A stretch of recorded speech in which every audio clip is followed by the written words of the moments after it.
Nampaknya sangat concern mendampingi teman-teman mahasiswa Fabem ini untuk pemberantasan dengan melakukan kegiatan yang ini, yaitu melakukan perang melawan korupsi. Mungkin silakan Bang Ismet. Ya, Bismillahirrahmanirrahim. Assalamualaikum warahmatullahi wabarakatuh. Assalamualaikum. Kita ketahui bersama bahwa korupsi itu adalah extraordinary crime. Jadi kejahatan yang sangat luar biasa. Dan di seluruh dunia, jika sebuah negara sudah mendapat sebuah penyakit yang berat bernama korupsi ini, maka korupsi itu akan mempengaruhi kebijakan-kebijakan strategis negara. Nah, pada kesempatan siang kali ini, Fabem ya, merupakan forum alumni BEM, adalah generasi muda, ya, walaupun mereka sudah tidak mahasiswa lagi, tetapi dari sisi usia generasi mereka adalah para pemuda. Nah, disitulah saya pikir menjadi sebuah perhatian khusus kepada kita semua, pejuang maupun aktivis, bahwa pemuda adalah agents of change. Itu saya minta dan mengajak seluruh pegiat-pegiat anti korupsi, ayo lengkapi datanya, kumpulkan datanya di mana korupsi. Kemudian kita bersama-sama kumpul, ayo kita bawa ke KPK. Bawa KPK dengan bawa apa? Bawa pasukan, bawa massa, dan massa itu bukan hanya satu entitas saja, tetapi berbagai macam entitas. Ada entitas kubu A, kubu B, dan kubu C. Ketika semua entitas itu sudah bersatu dan menjadikan korupsi adalah musuh bersama, orang-orang yang dianggap telah menghancurkan negara ini dari korupsinya yang begitu besar, Pak, yakin dan percaya, hanya dua pilihan KPK. Dia tetap akan bertahan dengan menangkap mereka, atau dia akan berhadapan dengan kekuatan civil society. Tahun yang lalu Bang Ubaidillah Badrun dari Universitas Negeri itu mengatakan kepada KPK, tetapi membawa data dengan para tokoh.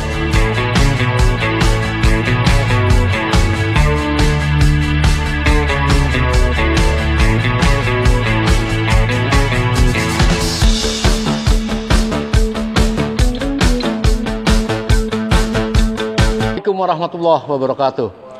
Saudara seperjuangan seluruh Indonesia, kali ini kita bersama Fabem, alumni BEM seluruh Indonesia, melakukan perhelatan cukup serius nampaknya, yaitu melakukan deklarasi atau pernyataan perang, yaitu judul acara siang hari ini adalah Perang Melawan Korupsi. Bersama kita ada ketuanya langsung Fabem, Saudara Zainuddin. Mas Zainuddin sama? Arsyad. Zainuddin Arsyad. Ya. Sekaligus beliau menjadi OC dalam acara ini, dan ada ketua ST-nya Bapak Ismet yang tentu bersama Fabem telah mempersiapkan acara ini. Mungkin dari Mas Arsyad dulu, perang melawan korupsi, ya.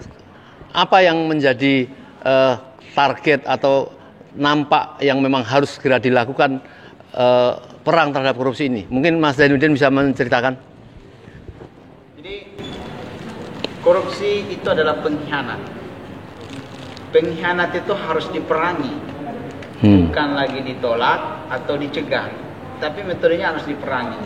Kenapa? Karena korupsi itu akan melemahkan sebuah negara ketika kita tidak perangi secepat mungkin, karena dia menggerogoti semua sistem negara. Pertahanan negara dia gerogoti, kementerian dia gerogoti, kementerian lain, lembaga negara, pemerintahan daerah, pemerintahan pusat, itu semua digerogoti, dan itu melemahkan daya tahan sebuah negara. Maka dari itu kita harus perangi mereka dengan seksama. Bukan hanya Pak Prabowo yang memerangi, tetapi rakyat juga ikut mendukung.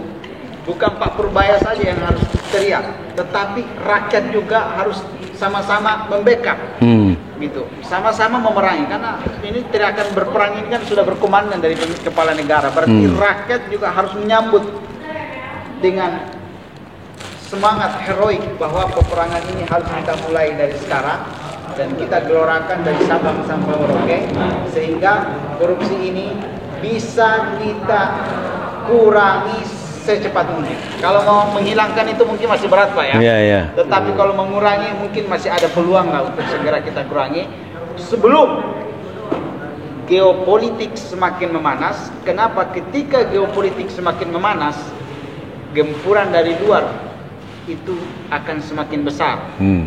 Korupsi harus segera diperangi karena bagian dari akan menjadi pengkhianat baru negeri. Apa yang sudah diidentifikasi paling tidak oleh BEM tentang korupsi yang sangat gawat saat ini? Di sektor energi.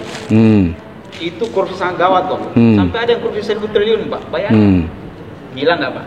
Sektor energi yang sampai ke dapur ibu, sektor energi yang menjalankan pesawat-pesawat kita, sektor energi yang menjalankan kegiatan kita. Hari ini kan ada lampu, itu kan dari energi semua. Itu dikorupsi, Pak. Bagaimana bangsa dan negara ini bisa bertahan kalau energinya dikorupsi sebagai roda perjalanan hidup berbangsa dan bernegara? Itu energi, tenaga, itu energi, Pak. Peperangan dari zaman Persia, Romawi, bahkan zaman sebelumnya itu berperang kenapa, Pak? Energi. Itu energi itu adalah roda. Walau roh kita berbangsa dan bernegara itu memang Pancasila dan Undang-Undang 45 itu adalah roh kita. Tetapi untuk menjalankan roh ini butuh energi. Gitu. Energi bagaimana bisa jalan dengan maksimal kalau dikorupsi, Pak? Ya, baik. Ditahan dulu, Bang. Nanti kami akan minta kelanjutan tentang action apa yang akan dilakukan. Saya ke Bang Ismet dulu. Mungkin Bang Ismet nampaknya sangat concern mendampingi teman-teman mahasiswa FABEM ini untuk pemberantasan dengan melakukan kegiatan siang ini, yaitu melakukan perang melawan korupsi. Mungkin silakan Bang Ismet. Ya, Bismillahirrahmanirrahim. Assalamualaikum warahmatullahi wabarakatuh. Assalamualaikum. Kita ketahui bersama bahwa korupsi itu adalah extraordinary crime. Jadi kejahatan yang sangat luar biasa. Dan di seluruh dunia, jika sebuah negara sudah mendapat sebuah penyakit yang berat bernama korupsi ini, maka korupsi itu akan mempengaruhi kebijakan-kebijakan strategis negara. Nah, pada kesempatan siang kali ini, FABEM, ya, merupakan forum alumni BEM, adalah generasi muda, ya, walaupun mereka sudah tidak mahasiswa lagi, tetapi dari sisi usia generasi mereka adalah para pemuda. Nah, disitulah saya pikir menjadi sebuah perhatian khusus kepada kita semua, pejuang maupun aktivis, bahwa pemuda adalah agents of change. Makanya kita harus dukung sebesar-besarnya para pemuda yang memiliki perhatian besar terhadap negara negeri yang kita cintai ini, khususnya negara Kesatuan Republik Indonesia, dan mendukung kebijakan Presiden jika ingin memberantas korupsi sampai ke akar-akarnya. Demikian. Ya, Bang Zainuddin, 2 minggu yang lalu aliansi anti korupsi sudah berteriak di depan KPK. Mereka sudah nampaknya gregetan, bahkan sudah berteriak nepalkan dan sebagainya. Tetapi nampaknya KPK belum bergeming untuk memanggil yang dianggap paling tertinggi biang kerok koruptor ini adalah Jokowi misalnya. Action apa yang akan dilakukan oleh FABEM ini? Akan bersinergi dengan kelompok-kelompok yang lain atau apa? Silakan Bang. Oke, memberantas korupsi bukan hanya menyebut salah satu oknum. Karena korupsi ini kolektif. Berarti ada sebuah permasalahan. Memberantas korupsi itu kita langsung sebutkan masalahnya apa? Korupsi sektor tambang, korupsi sektor energi, korupsi temannya di blok ini dan sebagainya. Apa yang akan dilakukan oleh BEM? Itu saya minta dan mengajak seluruh pegiat-pegiat anti korupsi, ayo lengkapi datanya, kumpulkan datanya di mana korupsi.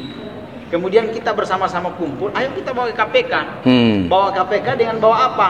Bawa pasukan, bawa massa, dan massa itu bukan hanya satu entitas saja, tetapi berbagai macam entitas. Ada entitas kubu A, kubu B, dan kubu C. Ketika semua entitas itu sudah bersatu dan menjadikan korupsi adalah musuh bersama, orang-orang yang dianggap telah menghancurkan negara ini dari korupsinya yang begitu besar, Pak, yakin dan percaya, hanya 2 pilihan KPK.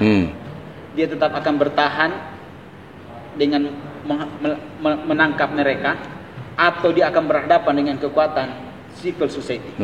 Tahun yang lalu Bang Ubaidillah Badrun dari Universitas Negeri itu mengatakan kepada KPK, tetapi membawa data dengan para tokoh tidak pernah akan diterima oleh KPK.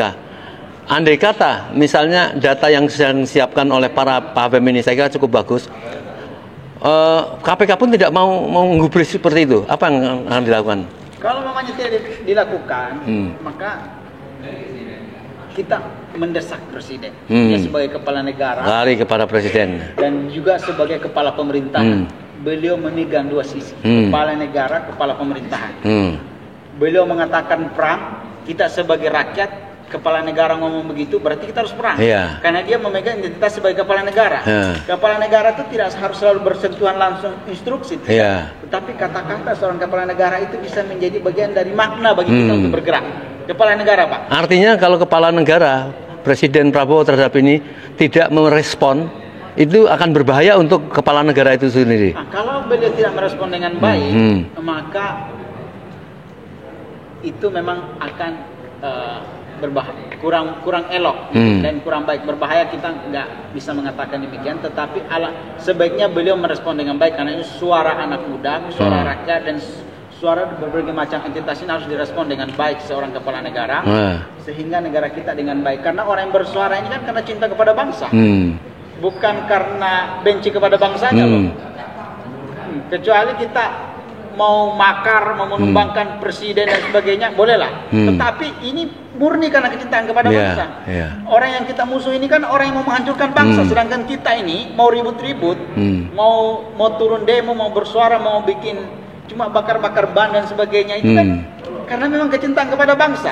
Karena ini sudah menyatakan perang. Maka dari situ kita minta presiden, kalau KPK segera tidak menyelesaikan persoalan-persoalan ini, mungkin dia bisa menggunakan tangan-tangan jaksa agung, dia bisa menggunakan aparat-aparat lain untuk bisa menyelesaikan persoalan ini. Kalau juga tidak bisa, maka libatkan semua komponen rakyat. Ayo kita kumpul bersama, kita bersama-sama dengan presiden untuk melakukan peperangan ini dengan agenda-agenda yang sudah disiapkan. Maka saya minta dan teman-teman dukung kami, dukung kita dan bergabung dengan kita. Kita akan mencoba membuat gelombang yang jauh lebih besar. Dengan langkah-langkah yang sudah matang. Salah satu langkahnya ini, kita akan didik pelajar. Apa itu? Oh itu ya. Kita akan didik pelajar. Kita didik pelajar untuk berorasi tentang anti korupsi. Kita siapkan pelajar sebagai calon pemimpin bangsa 2045. Kita didik, kemudian kita ajak lagi NGO sebanyak mungkin, kita ajak mahasiswa dan sebagainya. Kira-kira kalau sudah menjadi gelombang besar, Pak, gelombang sedahsyat tsunami, kira-kira masih ada nggak yang akan menolak untuk menangkap? Jadi nggak usah perlu teriak-teriak Nepal, nanti akan baik, Bang Ismet. Kita gebrakan dari Bapak Presiden, orasinya sebenarnya sudah cukup ya. Kita perangi korupsi sampai ke Antartika. Tapi dia tidak mengatakan kita perangi korupsi di antar kita. Gitu. Makanya nampaknya tidak berani. Rakyat melihat tidak menyentuh grup geng Solo Jokowi ini, nampaknya tidak berani. Jadi apa yang akan dilakukan oleh Fabem dan Bang Ismet sebagai mitra dari Fabem? Ya, seperti tadi sudah disampaikan oleh Saudara Zainuddin Arsad sebagai Ketua Fabem dan Ketua Panitia pada siang hari ini, saya pikir kita sebagai anak bangsa dan sebagai aktivis sekaligus yang memprihatin terhadap kondisi negara ini yang sudah bisa dibilang kronis karena korupsi yang sangat luar biasa, yang memecahkan rekor dalam sejarah kemerdekaan Republik Indonesia sampai ratusan triliun bahkan ribuan triliun yang dulu tidak pernah terpikirkan selama rezim-rezim sebelumnya. Nah, karena itu kita tetap terus memang secara hukum sosial, ya, hukum Allah di dalam keteraturan sosial, gelombang tadi dimaksudkan, kemudian jadikan korupsi musuh bersama, maka anak bangsa yang memiliki keperhatian yang serius kepada negara ini, menyelamatkan negara ini, ya memang harus bergabung, harus terus melakukan gerakan-gerakan sampai menjadi gelombang yang besar, dan tentunya yang disebut dengan people power itu pasti akan menggugah ya, sebuah rezim atau pemerintahan untuk melakukan tindakan yang strategis. Ya, satu hal khusus yang sedang ngetop ya, bahwa keberanian Menteri Keuangan yang sekarang ini menolak membayar WUS ya kepada dibebankan kepada APBN. Dan ini nampaknya menjadi suatu gebrakan yang mungkin Presiden ikut peran, karena kalau Presiden tidak setuju pasti akan menegur, tapi membiarkan. Artinya ini satu keberanian yang sangat disambut. Bagaimana kalau menurut Fabem ini atau panitia yang tergabung pada kegiatan siang ini bersikap atau mendorong seperti apa terhadap sikap Menteri Keuangan terhadap WUS itu? silakan Mas Zaidin. Ya. Purbaya jangan biarkan sendiri berjuang. Oh, mantap. Ayo kita backup beliau. Beliau sudah ada ancaman. Tadi ada salah satu laskar Betawi yang saya, Mas Zain, kita siapkan laskar. Oke. Why not? Kalau memang kita dibutuhkan untuk memang melakukan kerja-kerja nyata di lapangan, ayo kita semua NGO harus gabung. Kalau namanya sewaktu-waktu kita dibutuhkan, memang kita harus turun ke lapangan untuk melakukan perang atau membackup salah satu pemimpin yang mendapat ancaman, kenapa tidak? Pak Ismet, ayo Bapak yang sebagai moderatori, ayo apapun yang kita punya untuk bangsa dan negara, siap. Takbir. Allah. Ya. Jadi tidak kalau para penjahat saja berani berbuat, bagaimana kita kalau kita hanya berbuat baik? Kenapa kita nggak takut berbuat? Betul nggak Pak? Bagus. Iya. Jadi tidak menutup kemungkinan acara siang hari ini akan mendukung Prabowo terhadap masalah menolak. Siapapun yang berbuat baik untuk bangsa kita dukung, siapapun yang berbuat jahat kepada bangsa kita lawan. Semakin dia keras, semakin kita juga harus keras. Semakin dia baik kepada bangsa, raga jiwa ini akan bersama dengan dia untuk langkah ke bangsa negara. Siapa yang akan hadir pada acara siang hari ini yang akan mendukung ini? Mungkin insyaallah. Ya.